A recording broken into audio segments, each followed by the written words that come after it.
భారతదేశాన్ని ఏదో చేసేద్దాం అంటే అనేక సార్లు బాంబులు పేల్చారు. అనేక సార్లు ఇక్కడ ప్రజల ప్రాణాలు తీశారు. ఆర్థిక రాజధానిని దెబ్బతీసే ప్రయత్నం చేశారు. హైదరాబాద్‌ని దెబ్బతీసే ప్రయత్నం చేశారు. బెంగుళూరుని దెబ్బతీసే ప్రయత్నం చేశారు. తద్వారా భారతదేశంలో పెట్టుబడులు పెడితే సేఫ్ కాదు. భారతదేశానికొస్తే సేఫ్ కాదు అనేటటువంటి ఒక ఫీలింగ్‌ని క్రియేట్ చేసి ఇక్కడికి పెట్టుబడులు రాకుండా చూడటం ద్వారా ఓ పాకిస్తాన్ లాగా, ఒక ఆఫ్ఘనిస్తాన్ లాగా, ఒక యెమెన్ లాగా, ఒక సిరియా లాగా, ఒక లెబనాన్ లాగా అలాంటి దరిద్రపు దేశంగా తయారు చేయాలన్నటువంటి ప్రయత్నం చేశారు. కానీ భారతదేశంలో శక్తి ఎక్కువ ఉంది. ఈ శక్తిలో ఆధ్యాత్మికత ఉందా, ధార్మికత ఉందా అలాంటి అంశాల జోలికి పోవట్లేదు నేను. కానీ ఇక్కడ ఉన్నటువంటి మ్యాన్ పవర్, ఇక్కడ ఉన్నటువంటి బ్రెయిన్ పవర్ అన్నటువంటిది ప్రపంచం చూసింది కాబట్టి ప్రపంచంలో డ్రెయిన్ పవర్ ఏమో పాకిస్తాన్‌లో ఉంది. ప్రపంచంలోని బ్రెయిన్ పవర్ ఏమో భారత్ దగ్గర ఉంది. అందుకని 193 దేశాల్లో ప్రతి చోట దర్జాగా సగర్వంగా ఉద్యోగాలు చేస్తూ బ్రతుకుతున్నాడు భారతీయుడు మాత్రమే. పాకిస్తానుడు యాడికి పోయినా పెంట. అది సౌదీ అరేబియానైనా, లెబనాన్ అయినా, ఆఫ్ఘనిస్తాన్ అయినా, బ్రిటన్ అయినా, వాడు ఎక్కడున్నాడంటే అక్కడ నాశనం. అదే భారతీయుడు ఎక్కడున్నాడంటే అక్కడ అభివృద్ధి. కాబట్టి భారతీయులకి అవకాశం వచ్చింది. ఇది తమలో మార్చుకోవడం మానేసి దీనితో ఈర్ష్యపడి భారత్‌ని నాశనం చేయడం కోసం నిన్న పహల్గావ్‌లో దాడి చేసినటువంటి పాకిస్తాన్‌కి, చేయించినటువంటి పాకిస్తాన్‌కి ఇప్పుడు ఉన్నది పోయే, ఉంచుకున్నది పోయే అవుతుంది.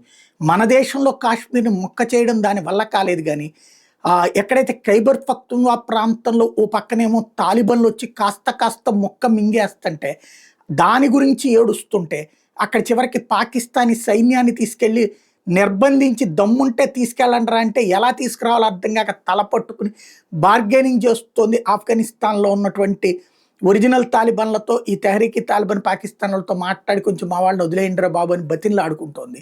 ఇంకొక వైపున భారత్‌ని అట్ట చేస్తాను, ఇట్ట చేస్తానంటోంది. ఈలోపుగా బెలూచిస్తాన్‌కి సంబంధించినటువంటి, అది పాక్ ఆక్యుపైడ్ జమ్మూ కాశ్మీర్ ఎట్లాగో, పాక్ ఆక్యుపైడ్ గిల్గిట్ బల్టిస్తాన్ అట్లాగా, పాక్ ఆక్యుపైడ్ ఖైబర్ పఖ్తూన్ఖ్వా అట్లా, పాక్ ఆక్యుపైడ్ బెలూచిస్తాన్ అట్లా, అలా ఆక్రమించబడినటువంటి బెలూచిస్తాన్‌లో ఎప్పుడు తిరగబడతా ఉండేటటువంటి రెబల్స్ పాకిస్తాన్ సైన్యాన్ని లేపేస్తూ వచ్చారు గత 4 రోజులు.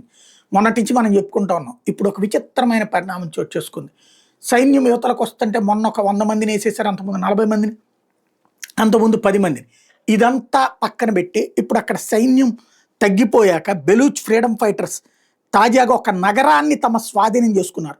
మ్యాంగోకర్, ఏదైతే కలాట్ డిస్ట్రిక్ట్, బెలూచిస్తాన్ ప్రాంతంలోని కలాట్ డిస్ట్రిక్ట్లో ఒక్కసారిగా ఆయుధాలు చేతపట్టుకున్నటువంటి బెలూచ్ రెబల్స్ ఆ ఊళ్ళోకి ప్రవేశించి అక్కడ ఉన్నటువంటి పోలీస్ స్టేషన్లను స్వాధీనం చేసుకున్నారు, ప్రభుత్వ కార్యాలయాలను స్వాధీనం చేసుకున్నారు. అలాగే వీళ్ళందరినీ నిర్బంధించారు, జైళ్లలో పెట్టారు. పాకిస్తాన్కి సంబంధించినటువంటి వాళ్ళని, కొంతమంది అడ్డుపడ్డటువంటి వాళ్ళని కాల్చి చంపేశారు. కలాట్ డిస్ట్రిక్ట్లో ఉన్నటువంటి మ్యాంగోచర్ అనేటటువంటిది తాము స్వాధీనం చేసుకున్నట్టు అధికారికంగా ప్రకటించడంతో ఏదైతే ఇప్పుడు రష్యా కనుక ఉక్రెయిన్లోని ఏది డొనెట్స్క్ ఆక్రమించుకుంది, లుహాన్స్క్ ఆక్రమించుకుంది, జపోరిజా ఆక్రమించుకుంది, కేర్సన్ ఆక్రమించుకుంది, అట్లాగా అలాగే క్రిమియాలో కొంత పార్ట్ని రష్యా నుంచి, ఇంతకుముందు రష్యా ఉక్రెయిన్ నుంచి ఆక్రమించుకుంటే అది మళ్ళీ ఉక్రెయిన్ ఆక్రమించుకుంది. అట్లాగా ఒక ప్రాంతాన్ని స్వాధీనం చేసుకోవడం అన్నటువంటిది, అంటే పాకిస్తాన్లో ఒక చిన్ని ముక్క వేరే వాళ్ళ చేతికి వెళ్ళిపోయింది. ఇప్పుడు బిత్తరపోవడం పాకిస్తాన్ వంతు అవుతుంది.